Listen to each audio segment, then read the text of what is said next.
Hello, and welcome to The Libationist, a YouTube channel that covers libations from cocktails to homebrewing and beyond. So, today we're going to take a fictional setting, and I try to create cocktails based around things from that setting. Now, compared to a lot of other channels, which typically go with, recreating a drink from that setting, I have to say, what's a drink in that setting that some of the characters might like, or something loosely inspired from that setting? So, today we're going to be going with one of the best video games of all time, Team Fortress 2. And making a drink for each of the classes. So to clarify, right, you might be thinking, am I going to be making drinks from items in the game, like a Girardi-based cocktail or a Mad Milk-based cocktail? And no, I'm not going to be doing that, because I think that there's just not enough to go around. And I think, I want each class to have their own distinct special thing, based on the personalities and what we know that these mercenaries like. And we're going to be starting with the Scout. Jump in your face in the blink of an eye. No, I don't got wings, but I don't need them to fly. So, Scout always kind of struck me as the kind of guy who really likes those fruity, some might consider them girly cocktails, but, is really insecure about it and would never admit it. So, we're going to be making something where, say, the Bonk company comes out with a new atomic punch recipe that includes a little bit of alcohol, like the Four Loko type of alcohol. And something that, the Scout can feel comfortable drinking in front of the guys. So my idea is, well, we finally got a little something for Scout. The Bonk Atomic Punch Company decided to release their own alcoholic variety of an Alco-Pop, which we're going to be kind of recreating here, making some Bonk Alco-Punch for the Scout. To make this, we're taking a little bit of inspiration from some of the recipes for Hawaiian Punch, and other just fruit punches in general. And as you can see, we're going to be mixing together just the whole kitchen sink of fruit juices into this. The alcohol base, and I think you would do this with vodka or white rum or something else neutral, but I think actually gin would be a good addition to this. I think it's going to add a little bit of, extra flavor to it. If you pick the right gin, right? Don't pick any like Plymouth or other earthy gin. Something fruity and lightly floral. We're going to be starting off with 3 ounces of pineapple juice, and this is just going to be built in the glass. You don't need to shake this one up at all. All right, and then we're going to go half an ounce of guava syrup here. It's a very sticky, viscous syrup, so we're going to be putting that in pretty early. I just put it in after the pineapple to start, a little bit of violation of my usual rules of most sticky, least sticky, just so it, starts dissolving, doesn't cling immediately to the bottom of the glass. All right, and then we're going to go about 1/4 ounce of mango syrup here. And then we're going to go with a 1/2 ounce of passion fruit syrup. If you can't tell, this is going to be a very sweet drink. And then we're going to go with a ounce of Apricot Nectar. And then 2 ounces of apple juice. You just want something kind of clear. You can get like the fresh stuff from the back, like a apple cider of some variety, but I think this will do just fine. It doesn't need to be too complex. And then we're going to be adding in our gin here. I'm going to go with some Aviation. And we'll be putting in 2 ounces of that. And top it up.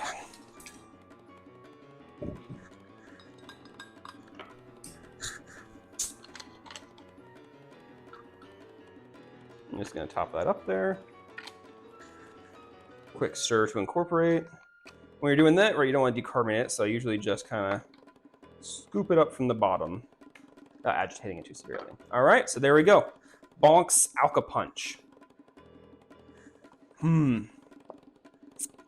Yeah, I mean, it's very sweet, very fruity. I mean, it's a little bit reminiscent of Hawaiian Punch, but definitely a little bit different. It's it's just like a big cavalcade of different flavors. Maybe it's missing that radioactive isotopes to really give it that kick, but for whatever reason, I couldn't find those sold on Amazon. So, I guess I'll just have to make do. Very sweet though. So, adjust appropriately, right? I mean, know what you're getting into here. But yeah, no, I think that is a very solid recreation of Scout's Bonk Atomic Punch, but with a little bit extra kick to it. Next up, Soldier. Forward charge with my RPG. Helmet so low I can hardly see. This is a bucket. Dear God. There's more. No. Well, there is, for this man in particular. So, what do we know about Soldier? We know he's patriotic. We know he's a fan of his bucket. You want the bucket? Yes. And he's a fan of honey. So, I think that we're gonna be trying to make a cocktail that is as American as humanly possible. So, I'm trying to think, what do we want for, what's a cocktail that just shouts American? Well, they got a few options. Old fashions, you know, classic, that drinks the Old West. But what is a real all-American cocktail is a julep. You know, one of the classic drinks of the Kentucky Derby. I think that's gonna be as American as the cocktail can really be. One of the all-time favorites of such figures as Theodore Roosevelt.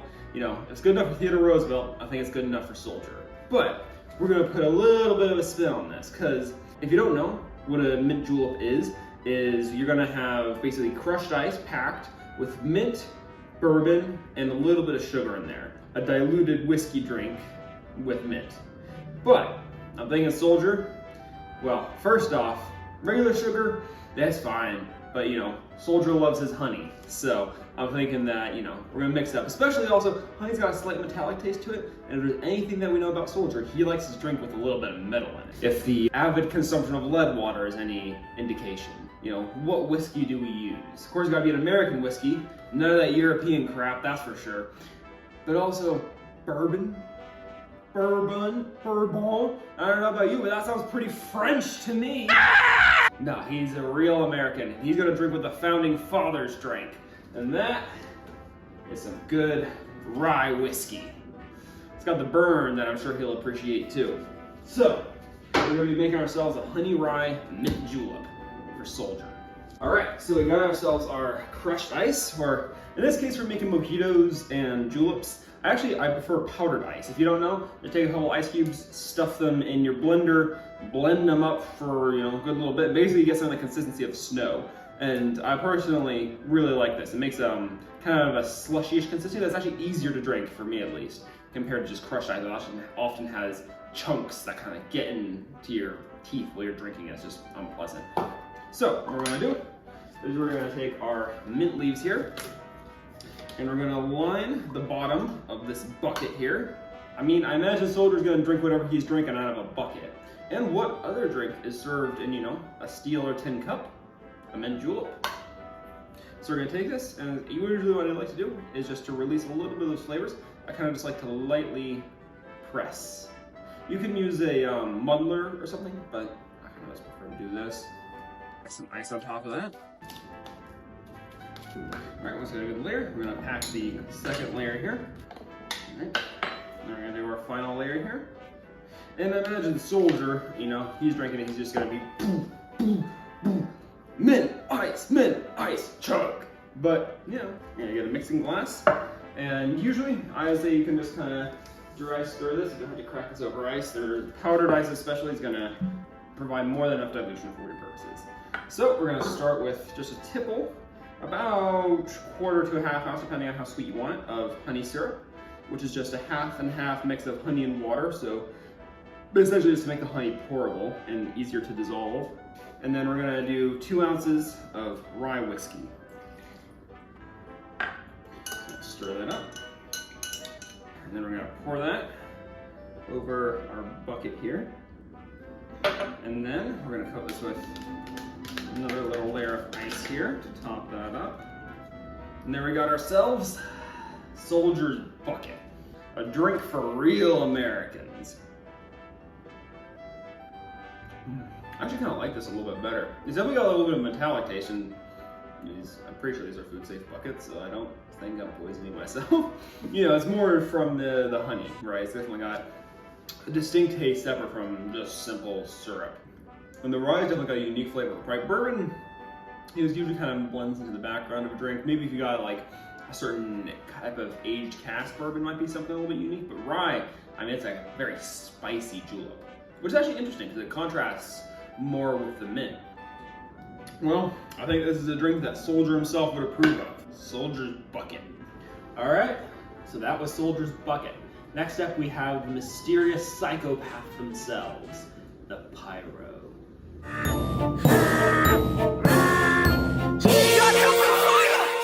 We now move on to the third class in the game, the Pyro. So, with the Pyro, it's a interesting one. They're a mysterious character, right? We really don't know too much about him, even if it is a him, right?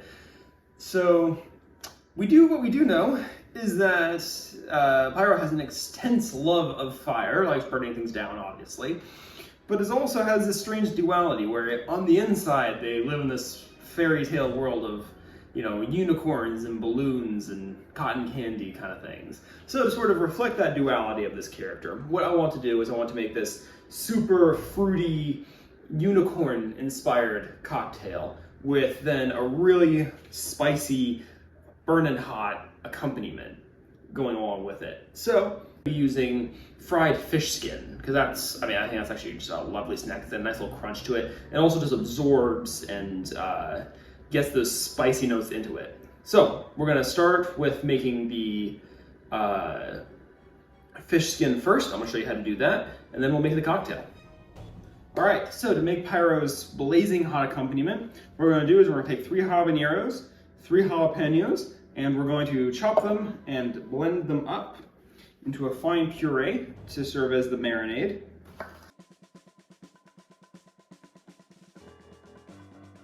I'm gonna cover this with about a 1/2 cup of water, about a 1/2 tablespoon of salt. All right, and once that's ready, we're going to go ahead and blend this sucker up. All right, and once you have your blend, what you're going to want to do is you're going to want to get a container, preferably one you don't mind being spicy for a while, and you're going to take some salmon skin. You just take a fillet of salmon from the store, just peel the skin off, use the salmon for dinner that night, or you can chop up and make gravlax, or however you want to do it, but save the skin in little pieces. It's about yay big. There we have our salmon bits that we are now going to cover with our blazing hot marinade.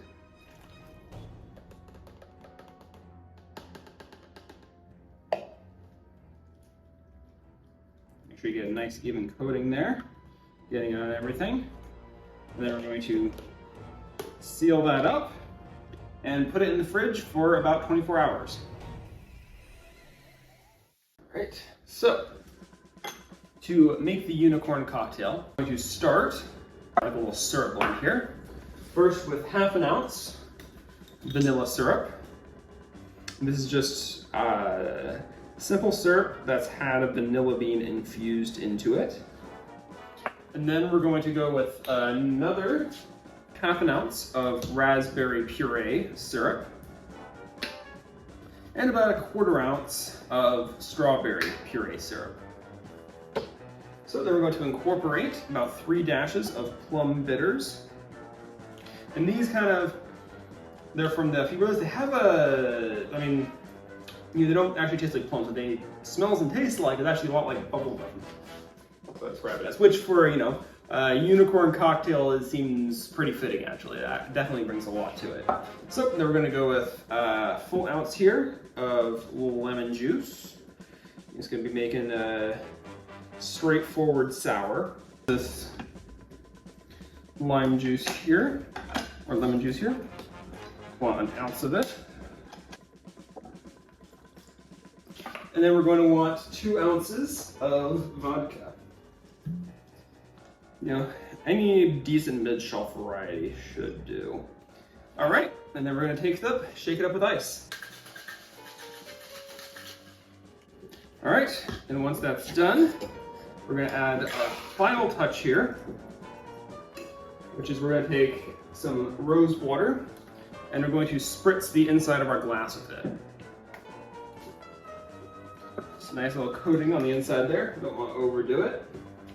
And then we're going to just pour. I'm gonna try this. So what you do is you want to take a bite of the Inferno to start. Yep, but ooh, you can definitely feel that spice actually coming in here too. It's not crazy spicy, you know, I've done spicier things than that, but you feel it. So my face getting a little bit warm by doing that. Then we're gonna, okay, actually let's just sit with that for a second. Okay. Okay, I feel that burn coming in. Yeah, try and burp a little bit here. Then, oh, it's like the sweetest relief. Because both alcohol and sugar are good counteractants for capsaicin. And I mean, don't know if there's any like proof of it, but fruity flavors, it just, I mean, it contrasts so well against the heat. Try that. I mean, this is really how the cocktail shines best, because by itself, I think it could be definitely a little bit too much in terms of the flavor. Like, I mean, it's a unicorn drink. It's supposed to be, that's the whole idea. It's supposed to be a bit overwhelming. But when it's saving you from the burning hot fish skins, like, you know, it's like the Pyro's air blast, right? It's just, oh, that relief. That is Pyro's Inferno Crisps and the Unicorn Cocktail. So that was the Pyro. Next up, we have a man who likes his drinks dispensed and brings a whole new meaning to the words automatic weaponry. We have a smart boy from Texas, the engineer. Get back or I'll whack you with a wrench, and when my turret spot you, you're as good as dead. Engineer, the very smart Texas boy who clearly enjoys a good beer, especially while he's relaxing on his own homemade mechanical lawn chair. But when it comes to like what he would actually drink as a like cocktail if he's at a bar, engineer strikes me as a man who enjoys whiskey for one, but he's going to mix it up. He doesn't want anything too crazy about it. You know, it's kind of want something that's like sort of showcase the whiskey. So probably not a guy who likes whiskey sours or Manhattans. He probably enjoys them well enough. But I'd say his go-to is probably an old-fashioned. But I mean, you know, we're not just gonna make an old-fashioned, right? You know, this is the engineer we're talking about. He doesn't do anything too straightforward. So what we're gonna do is we're going to make a special multi-nut infused demerara syrup. We're gonna infuse some walnuts, pecans, and peanuts, the classic nuts of the South. We're going to be kind of incorporating those in, mixing them with some chocolate bitters, some of the classic Angostura bitters, and put them all up with some whiskey and make a beautiful old-fashioned. So, to start, we're going to make our nutty infusion for the old-fashioned syrup. So we're going to start with half a cup of water. We're going to make a good 2-to-1 ratio simple syrup with demerara sugar. So we're going to wait for that to reach the appropriate temperature here. All right, so once the water's up and heated, what we do is we want to just put in our demerara sugar here and whisk it in. And once the sugar has been completely dissolved, what we're going to do is we're going to add a 1/4 cup each of walnuts, pecans, and peanuts.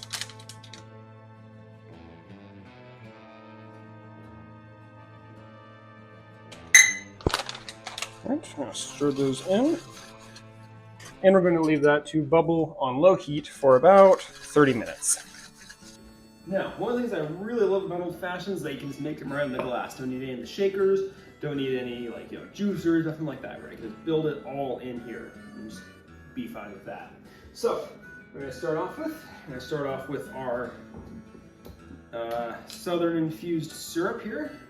Depending on how sweet you want it, it varies with how you do it. So usually I go for about 1/2 ounce of syrup for my old fashions, because you know, usually it's one of something, you know, 1 ounce sour, but because there's no other thing, no sourness, you want to dial back the sugar a little bit with that. So we're just gonna put the sugar in first.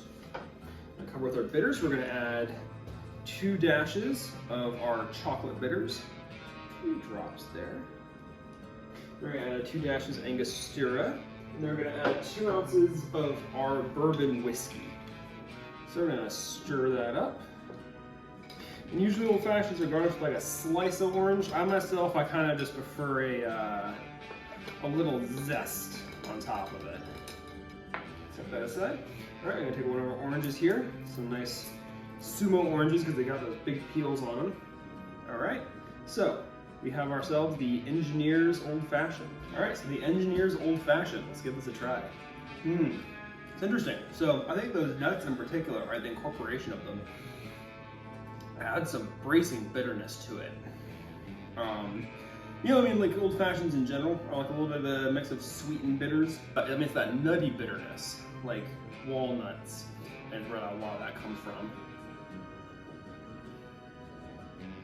Like kind of like the orange chocolate is what hits you in the front. And then as the bitterness sets in the back of your tongue, then you start to taste like the walnuts and the pecans start to come through. So I quite like that. It's a very multi-layered drink. It's got a lot going on there. So there we go. Engineer's Texas on the Rocks. And that's what we'll call this one. All right, so next up is heavy. Try some more, run while you can. You little babies don't stand a chance. The heavy weapons guy. He's a big Russian boy with a big Russian gun. And when it comes to making his cocktail, you know, I did some background research, like see what other people have come up with for, you know, what would be each mercenary's favorite drink. And often one that comes up is a White Russian or a Moscow Mule, which the thing about those is that although they have, you know, Russianish names, they're actually American cocktails that just sort of take Russian themes as a marketing gimmick, basically. So, you know, I had to do a bit more research. Like, what would a Russian guy from, like, you know, the 1960s or thereabout actually be interested in drinking? And what I kind of came to, as far as like mixed drinks go, Morse or Kompot, which are very popular drinks in Russia, particularly summer drinks. What they're made from is essentially the water made from stewing fruits. So you stew fruits in a pot, you boil them up, and then you know, put them in a jar for later. But then you have lots of water left over. What do you do with it? Well, you can drink it, and that's Morse. So what I'm gonna do here is I'm gonna make some Morse, and I'm gonna mix it with vodka, as apparently that's actually a very popular thing in Russia. Morse is usually considered a kid's drink, but you can put some vodka in there, and you know, adults tend to like to drink flavors that they're familiar with as kids. So I think that's what we're gonna do here. So what we're gonna start with is a base of cherries. And we're gonna take these guys and we're going to pit them, and we're gonna get about 2 cups of pitted cherries.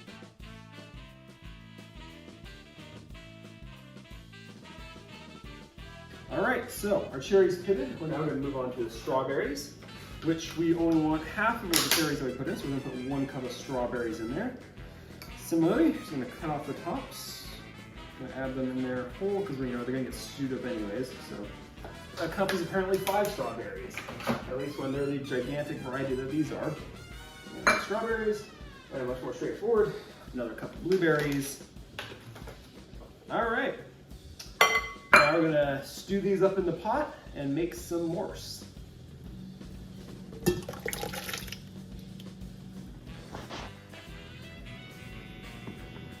The Morse is stewed and done with. So now we're gonna strain it into this thing here. All right, so we have our bowl of Morse, and now we are going to add 1 cup of apricot juice. Half a cup of unsweetened cranberry. You want, you know, something like this, which is the real stuff that isn't packed with sugar, because this will add a little bit of the tartness that we want to it. And now we're going to serve that up the way that the heavy might, with 1.5 ounces of vodka, and then we're going to do a nice ladle full. So this is about a cup, give or take, of the Morse. There we go. The heavy weapons guys, Mama's. So is it Misha's Mama's Famous Morse? Yeah, that's an interesting blend of flavors. Actually, it's not as sweet as you'd think it was. Like a lot of fruit juices are really sweet. And you can sweeten it up. You can add some simple to it, for sure, if you want a sweeter drink. But I actually quite like that because it's definitely reminiscent of like a childhood drink that, you know, one just mix a little bit of alcohol with when you're an adult. That's good. So, there we go. That is the heavy's drink. So, that was the heavy weapons guy. But now, we have the man, the myth, the legend, the inspiration for this video. We have the Demoman. What the pansy plinting around, head full of eyeballs, I'll whack 'em out! The Demoman! My favorite class is from TF2. He's the black, drunk, Scottish Cyclops. They got more and they got the likes of me. When it comes to drinks for him, I mean, like, he's a quintessential alcoholic. Demoman strikes me as the kind of guy who, he don't got time for all those frilly things of mixing and shaking, and no, he wants his alcohol now. So, you know, that's why I like to drink his whiskey just straight out of his bottle there. But in the moments where, you know, he's taking a slow moment and, you know, he's willing to wait a whole 30 seconds, Demoman might go for something like this. Because there's two things that we know Demo likes. He likes his Scotch whiskey and he likes his scrumpy. Now, if you don't know what scrumpy is, it's a term to describe a sort of unfiltered, rustic, hard cider. So that's what we're going to do here. We're going to make a DeGroot Highball by mixing Scotch with topping it up with scrumpy. And now you might think, alcohol and more alcohol? That sounds terrible. But it's less crazy than you think. Because, I mean, there are a couple, you know, more infamous varieties like Boilermakers or Irish car bombs that involve, you know, mixing alcohol with more alcohol. But there's actually good precedent for actually good cocktails that involve this similar thing. In fact, in Normandy, one of the ways that they'll actually drink their cider, because Normandy is a very famous cider making region in France, is they'll take Calvados, which is brandy made from apples, and they'll mix that, you know, about an ounce or two, and then top it up with hard cider. So we're kind of doing a Scottish, British Isles variety of that same idea. So, to make this, we're going to start with a nice icy mug, and we're going to be pouring ourselves some of this naked malt. Now, I chose a sherry scotch to form the base of this here.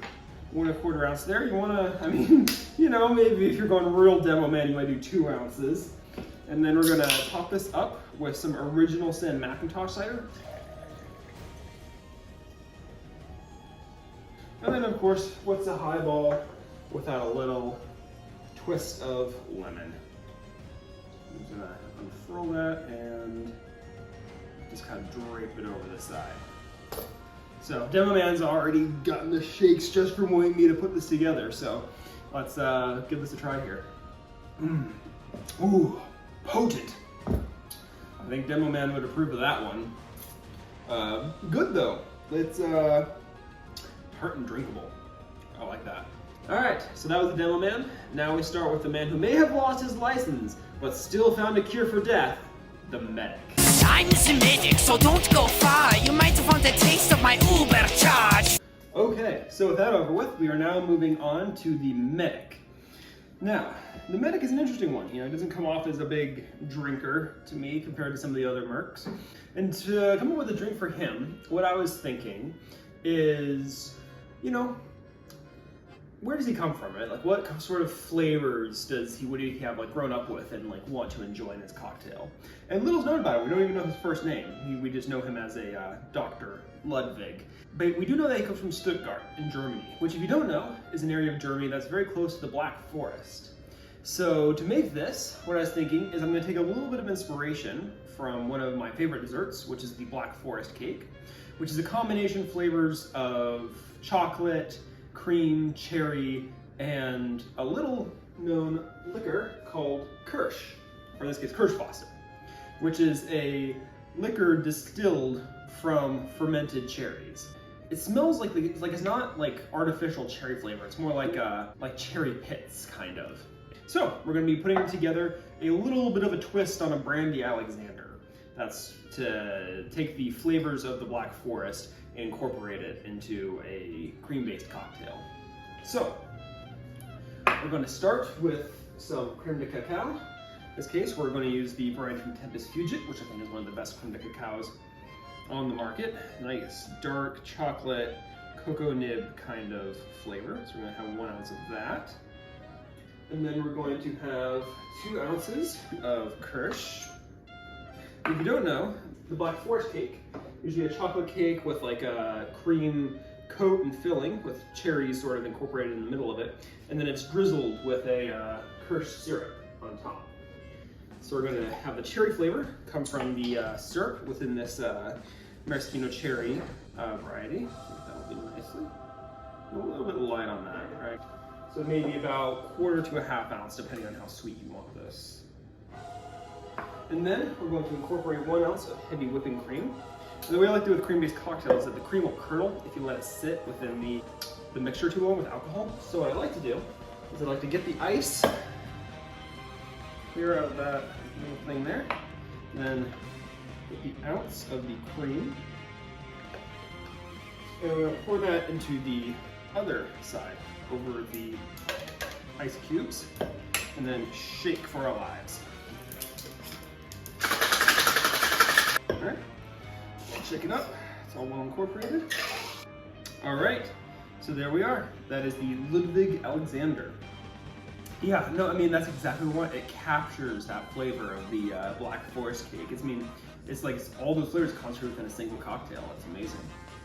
I think cream is highly underrated as a cocktail ingredient. Because you have it like in the White Russians, probably the only really popular where you see it used. Brandy Alexanders, those are far less popular. I mean, alcoholic milkshakes. I mean, those were a big thing for a long time. The first milkshakes, before milkshakes were what we know today, alcoholic milkshake was the standard. So I often like to see those cream-based drinks kind of make it back into it, because I really do like them. I mean, especially combined with chocolate. So I made earlier versions of this recipe that forgoed the maraschino syrup, and it was definitely missing something. Like, it needed a little something to get the cherry flavors in there, because Kirsch just wasn't enough. I think Kirsch goes well with other cherry flavors, but by itself, it has a little bit of trouble standing alone.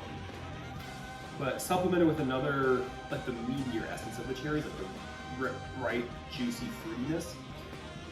Combine the Kirsch in there, and it's like, there we go, you got the whole flavor all wrapped in there. So, there we go. Our Ludwig Alexander for the Medic from TF2. All right, so that was the Medic. Now we go from the most beloved class in TF2 to the least beloved, the pain in everyone's ass, the Sniper. Please, man, show some respect. At least the way I'm doing it, you'll get a quick dip. All right, so that was Medic. Now we move on to the other big support class of the game, the Sniper. Now, when it comes to making these, different cocktails, right? I'm sure the big thing that came with TF2 cocktails is making some version of Girardi, which, if you want to do that, just mix some lemonade and vodka together in a jar, and there we go. Yep, that's Girardi. When it comes to making a cocktail for Sniper, right, we're gonna stick away from the stuff that comes out of him and focus on what he actually wants to put into himself. And from what I've, looking at his, Meet the Sniper video, what I gather is that he is actually a big fan of black coffee, right? He really likes his coffee. So when I think about, what kind of cocktails he would drink, I think that he would like an espresso martini, something that gets that bitterness in there. But, we gotta do something else besides just an espresso martini. So what I decided to do is that I decided to appease the anger Sniper in all of us, and we're not going to only just put up the, Mr. Black coffee liqueur, one of the few liquors that comes out of Australia, so it seems rather fitting. But on top of that, we're also going to be putting Demerara syrup to make it even darker, and black rum to make it even darker. So we're going to make this the darkest, blackest black times infinity coffee espresso martini here. Seems rather fitting for the Sniper. So, we're going to start off with about 1/2 ounce of Demerara syrup. This is very thick syrup. Actually have to water that down a little bit to make it more pourable. All right, and then we're going to go with the espresso. You can also just do regular drip coffee if you don't have an espresso machine on hand. I mean, it's not that important how you get your coffee in there. We're going to go with 1 ounce Mr. Black. It's a very dry coffee liqueur. It's not like Kahlua. It's actually much more similar to black coffee than anything else. And then we're going to go with 2 ounces of black rum. In this case, we're going to go with Puster's Naval Proof. It's a very heavy molassesy rum, so I think this will suit us quite nicely. And then just add a little bit of flavor that isn't just dark, heavy coffee blackness. We're going to add a few dashes of tiki bitters. All right, so we got our mix. We're going to shake that up and serve it.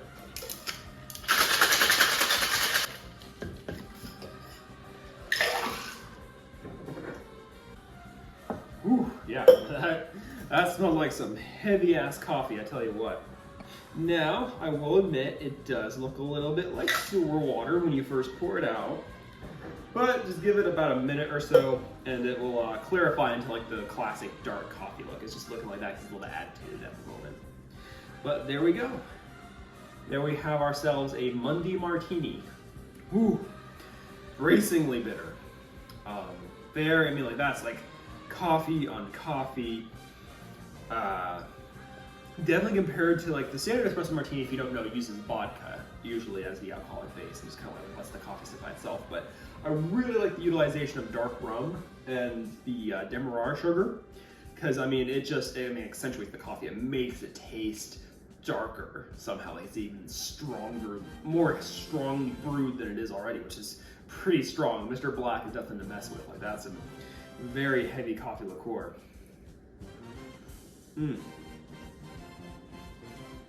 Woo. Yeah, gives you a little blast. Yeah, it seems very appropriate for the sniper. That's like, yeah, that's some strong stuff there. All right, there we go. Next up, Spy. Surprise! But sex. So, to cap off today, we're going to go with one of my favorite classes in the game, the Spy. The conniving little Frenchman with a penchant for backstabbing. So, when it comes to his drink, what I'm thinking is, you know, what have we seen him actually enjoy drinking? And with him, we actually have a pretty good example. We know he's clearly, as we see an expiration date, he's enjoying some dark liquor of some description on the rocks. And it could just be that he's just drinking cognac or whiskey on the rocks. I think that's kind of what the animators intended. But I'm going to choose to interpret this as him enjoying some bitter stirred drink of some description. So that's what we're going to be making today, with a little bit of inspiration from a variety of cocktails that are kind of French inspired. We're also taking some, you know, international aspects. After all, you know, he is this international man of mystery. So we're going to be looking at combining a little bit of the Sanzarac from New Orleans, the Boulevardier, with a little bit of a twist on both of those to create l'Espion, the Spy. You can see this drink isn't going to be using the shaker. It's actually going to be using a little stirrer here. So I'm going to put the smaller, have two sets of cubes. The smaller cube is going to go in our glass here. We're going to crack the bigger one into the stirrer glass here. So for this drink, what we're going to start off with is, you know, we want a nice kind of bracing bitter undertone to support it. And I tried a few Amaros, you know, I'm gonna let you know on a little something, you know, that might have some people unsubscribe. I'm not a big fan of Amaros personally. I can't get behind most of them. But one I have found I enjoy is Amaro Montenegro. It's a very unique sort of Amaro that isn't, it's just, a lot of them are just too bitter for my palate. But Amaro Montenegro is just kind of in that sweet spot for me. I like a little bit of bitterness. This drink we are making a little bit more bitter than even, you know, my palate would typically go for, but I think that's fitting for the Spy. So we're going to be adding then another ½ ounce of Martini Rossi, sweet vermouth. You know, I was looking at a couple of the vermouths. I think Antica is just going to be overwhelming of the drink, but something that adds a little bit of bitterness, but is happy to sit in the background, like Martini Rossi, I think will be just right. And then we're going to add some Boker's Bitters. It's very herbaceous. As far as substitutes you might be able to have for this, I'm not really sure. Well, you could use maybe Angostura, but really there's very little else that's like this. Maybe Peychaud's, but still, I'd say they're very different bitters. All right, and then we're gonna add 2 ounces of cognac, or I guess in this case, just some variety of aged brandy. I'm sure the spy would backstab me for daring to use a German brandy in his French drink, but you know what? He's the weakest class in the game, so he can suck it. All right, and then we're gonna stir it. All right, and then once that's done, we're going to take our glass with the ice in it. What we're gonna do is we're gonna give just a spritz of absinthe. Absinthe is something that's, trust me, is best used in small quantities. It will dominate any other cocktail if you put more than even like 1/8 of an ounce in it. So just this tiniest little atomizer, it's just gonna add just a little bit. L'Espignon, a spy's drink. Oh yeah, I mean it's quite, you know, suitably with the spy, even though I obviously know what I put in it. It does have a little bit of mystery to it, because especially with something like Amaro Montenegro, it's kind of hard to pick out specifically what's from the Amaro, what's from the vermouth, even what's from the absinthe, or the Bokers, right? All of them are just kind of mixing together in such a way where it's kind of hard to pick out exactly where each thing is coming from. Of the cocktails I made today, I would definitely say this is the most complex. It's just got, I mean, the whole range of flavors. Got a bit of sweet in there. The bitterness, as I said, is definitely there. Oh, there we go. L'Espionne. All right, and there we go. There's 9 cocktails for the 9 classes of TF2. We have Scout's Bonk Alcoholic Punch. We have Soldier's Bucket. We have the Pyro's Unicorn Cocktail. We have the Engineers, Texas on the Rocks. We have the Heavies, Misha's Mama's Morse. We have the Demoman with his DeGroot Highball. We have the Medic with his Ludwig Alexander. We have the Sniper with the Monday Martini. And we have the Spy with the L'Espionne. So, there we are. 9 cocktails for the 9 classes of TF2. Remember to like and subscribe, because we got a lot more like this coming right down. So be sure to stay tuned for that. And yeah, I think that's everything. Have a good one.